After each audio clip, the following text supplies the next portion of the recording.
ശങ്കുട്ടിദാസ്, ഇന്ന് നിങ്ങളും തെരുവിലായിരുന്നു. ഈ സമര പ്രതിഷേധങ്ങൾക്കൊക്കെ ശേഷം അതിന് തൊട്ടു പിന്നാലെ വന്ന പ്രതികരണമാണ് മന്ത്രി സജി ചെറിയാൻ്റേത്. അദ്ദേഹം യഥാർത്ഥത്തിൽ ഒരു സത്യാവസ്ഥ വിളിച്ചു പറയുകയായിരുന്നു.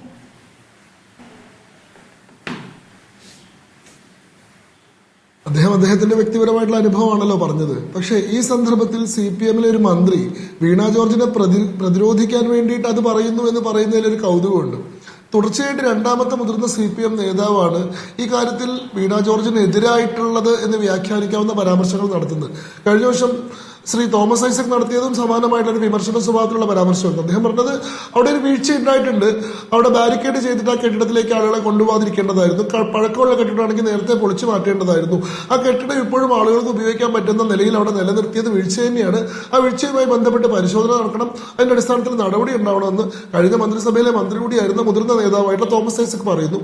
ഇന്നത്തെ ദിവസം ശ്രീ സജി ചെറിയാൻ പറയുന്നു 2019 ഈ പറയുന്നത് പോലെ സ്വകാര്യ ആശുപത്രിയിൽ പോയിട്ടില്ലെങ്കിൽ തന്റെ ജീവൻ നഷ്ടപ്പെടുന്ന സാഹചര്യം ഉണ്ടാവുമായിരുന്നു. സർക്കാർ ആശുപത്രിയിൽ ചികിത്സ കൊണ്ട് ഞാൻ മരിക്കേണ്ട അവസ്ഥയിൽ എത്തിയതാണ്, ഭാഗ്യവശാൽ ഒരു സ്വകാര്യ ആശുപത്രിയിൽ എത്തിയത് കൊണ്ടാണ് എന്റെ ജീവൻ രക്ഷപ്പെട്ടതെന്ന്. എനിക്ക് തോന്നുന്നു ഇതൊരു ഡോഗ് വിസിലാണ്. യഥാർത്ഥത്തിൽ CPM-ന്റെ ഈ പൊതുജനാരോഗ്യ മേഖലയോടുള്ള നയം എന്താണെന്ന് വളരെ കൃത്യമായിട്ട് ചില സന്ദർഭങ്ങളിലൂടെ വിശദീകരിക്കപ്പെടുകയാണ്. നമ്മൾ മനസ്സിലാക്കേണ്ട ഒരു കാര്യം, ഇവിടെ ഈ ആരോഗ്യ മേഖലയിൽ ഉണ്ടാവുന്ന തകർച്ചയെ പറ്റി സ്ഥിരമായി വിമർശനങ്ങൾ ഉണ്ടാവുന്ന സമയത്ത് മുഴുവൻ, ഇപ്പൊ കഴിഞ്ഞ ഈ മാസത്തിൽ തന്നെ വലിയ 3 വിമർശനങ്ങൾ ഉണ്ടായി. കോഴിക്കോട് മെഡിക്കൽ കോളേജിലെ CPU മുറിയിൽ നിന്ന് തീയും പുകയും ഉയർന്ന സംഭവം ഉണ്ടായി. തിരുവനന്തപുരം മെഡിക്കൽ കോളേജിൽ സാധാരണക്കാരായിട്ടുള്ള രോഗികൾക്ക് ശസ്ത്രക്രിയ സമയബന്ധിതമായി നടത്താൻ കഴിയാത്തതിനെ പറ്റിയിട്ട് അവിടുത്തെ ഡോക്ടർ തന്നെ വെളിപ്പെടുത്തുന്ന സാഹചര്യം ഉണ്ടായി. കോട്ടയം മെഡിക്കൽ കോളേജിൽ ഒരു ബിൽഡിംഗ് തന്നെ ഇടിഞ്ഞു പൊളിഞ്ഞു വീണൊരു സ്ത്രീ മരിക്കുന്ന സാഹചര്യം ഉണ്ടായി. ഇങ്ങനെ ആവർത്തിച്ച് നമ്മുടെ ആരോഗ്യ മേഖലയിൽ പലതരത്തിലുള്ള പോരായ്മകളും പ്രശ്നങ്ങളും പൊന്തി വരുന്ന സമയത്ത് ഇതിനെല്ലാം ന്യായീകരിക്കാനും സർക്കാരിനെ പ്രതിരോധിക്കാനുമായി ഇടതുപക്ഷത്തു നിന്ന് അണികൾ വരുമ്പോൾ അവർ സ്ഥിരമായിട്ട് ഉപയോഗിക്കാറുള്ളതാണ് നീതി ആയോഗിന്റെ കണക്ക്, സംസ്ഥാനത്തിന് കിട്ടിയിട്ടുള്ള ചില പുരസ്കാരങ്ങളുടെ പട്ടിക, സംസ്ഥാനത്തിലുള്ള ഈ പറയുന്ന ആരോഗ്യ മേഖലയിലെ ഇൻഡെക്സുകളുടെ വലിപ്പം തുടങ്ങിയിട്ടുള്ള സംഗതികളെല്ലാം. ഇതെല്ലാം ഏട്ടിലെ പശു പുല്ല് തിന്നില്ല എന്ന് പറഞ്ഞ പോലെ ഇതൊക്കെ കണക്കിലുള്ളതാണ്. നമ്മൾ മനസ്സിലാക്കുന്ന 2 തരം ആരോഗ്യ മേഖല കേരളത്തിലുണ്ട്. ഒന്ന് ഈ കണക്കിലെ ആരോഗ്യ മേഖല, അത് പുരസ്കാരം കിട്ടുന്ന ആരോഗ്യ മേഖലയാണ്. ഒന്ന് അനുഭവത്തിലെ ആരോഗ്യ മേഖല, അവിടെയാണ് മനുഷ്യന്മാർ ചികിത്സയ്ക്ക് പോകുന്നത്. ആ സ്ഥലത്ത് ഇതൊന്നും അല്ല ആളുകളുടെ നേരിട്ടുള്ള അനുഭവം എന്നുള്ളതാണ്. അപ്പോഴും ഈ കണക്ക് വെച്ചിട്ട് എങ്ങനെ ഇതിനെ ന്യായീകരിക്കാൻ സാധിക്കുന്നു എന്ന് ചോദിച്ചാൽ അതിന്റെ ലളിതമായിട്ടുള്ള ഉത്തരം, കേരളം ആരോഗ്യ മേഖലയിൽ കൈവരിച്ചിട്ടുള്ള ഈ വലിയ കുതിപ്പിന്റെ വലിയ മുന്നേറ്റത്തിന്റെ യഥാർത്ഥ ഉത്തരവാദി സ്വകാര്യ ആരോഗ്യ മേഖലയാണ്. സ്വകാര്യ ആരോഗ്യ മേഖലയുടെ വിജയത്തിന്റെ അവകാശത്തിലേക്ക് ഇവർ തീരെ തിരിഞ്ഞു നോക്കാതെ വളരെ മോശമായി കിടക്കുന്ന പൊതുജനാരോഗ്യ മേഖലയെ കൂടി കൂട്ടിക്കൊണ്ടുവന്നിട്ട് ഇതങ്ങോട്ട് പൊതുവാക്കി വിശദീകരിക്കുകയാണ് ഇവർ ചെയ്യുന്നത് എന്നുള്ളതാണ്. യഥാർത്ഥത്തിൽ 1980-കൾക്ക് ശേഷം എനിക്ക് പിന്നിൽ ആരെങ്കിലും സംസാരിക്കുന്നുണ്ടോ? എനിക്കൊരു മർമറിംഗ് സൗണ്ട് കേൾക്കുന്നുണ്ട്. അവിടെ പാനലിലുള്ള ആരെങ്കിലും ആണോ?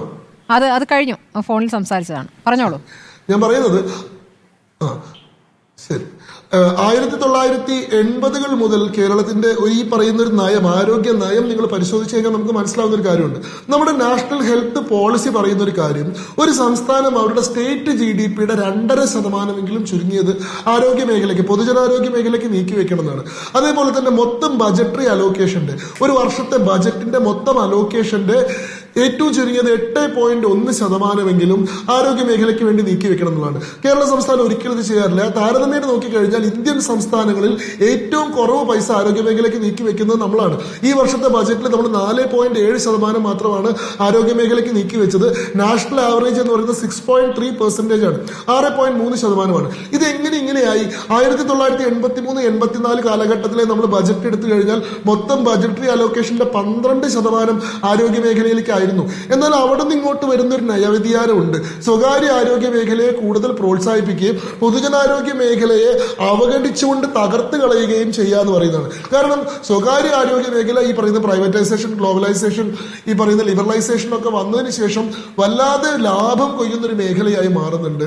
മെഡിക്കൽ ടൂറിസം ഇനത്തിൽ ഓരോ മാസവും 30 മുതൽ 40 കോടി രൂപ വരെ സംസ്ഥാനത്തേക്ക് കൊണ്ടുവരുന്ന ഒരു മേഖലയാണ് ഈ സ്വകാര്യ ആരോഗ്യ മേഖല എന്ന് പറയുന്നത്. അങ്ങനെയുള്ള ഒരു സ്വകാര്യ ആരോഗ്യ മേഖല ഇപ്പുറത്തെ സൗജന്യ ചികിത്സ കൊടുക്കുന്ന പൊതുജനാരോഗ്യ കേന്ദ്രങ്ങൾ ഉയർത്തിക്കൊണ്ട് ബുദ്ധിമുട്ടിക്കേണ്ടതില്ല, അവരെ വെല്ലുവിളിക്കേണ്ടതില്ല. അതുകൊണ്ട് ഈ കാര്യത്തെ അവിടെ അവഗണിച്ചുകൊണ്ട് അവർക്ക് ത്രൈവ് ചെയ്യാനുള്ള അവസരം ഉണ്ടാക്കി കൊടുക്കുക എന്നുള്ളതാണ്. അതുകൊണ്ട് നോക്കൂ, 2005-2006 ആയപ്പോഴേക്കും നമ്മൾ പൊതുജനാരോഗ്യത്തിന് വേണ്ടിയിട്ടുള്ള നീക്കിയിരിപ്പ് ബജറ്റിന്റെ എത്ര ശതമാനമായി? 12% നിന്ന് 6%. 2015 ആയപ്പോഴേക്കും അത് 5%. ഇതാ 2025 നമ്മൾ സംസാരിക്കുമ്പോൾ അത് 5% താഴേക്ക് വന്നിരിക്കുന്നു. 4.7% ആയിരിക്കുന്നു. ഇത് ബജറ്റ് അലോക്കേഷന്റെ മാത്രം കാര്യത്തിലല്ല, മൊത്തം പൊതുജനാരോഗ്യ മേഖലയോടുള്ള പൊതുവായിട്ടുള്ള നയത്തിന്റെ കാര്യത്തിൽ ഇത് സംഭവിച്ചിട്ടുണ്ട്.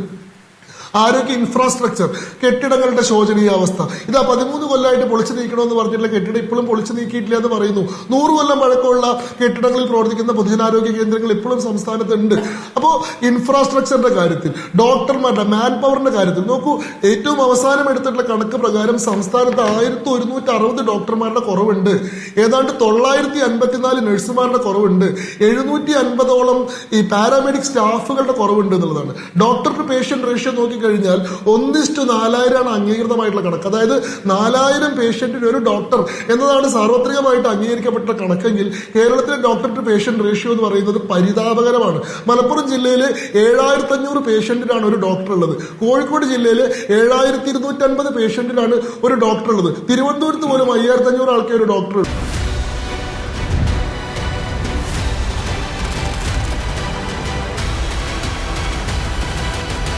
Debate with Smriti Parithikkad.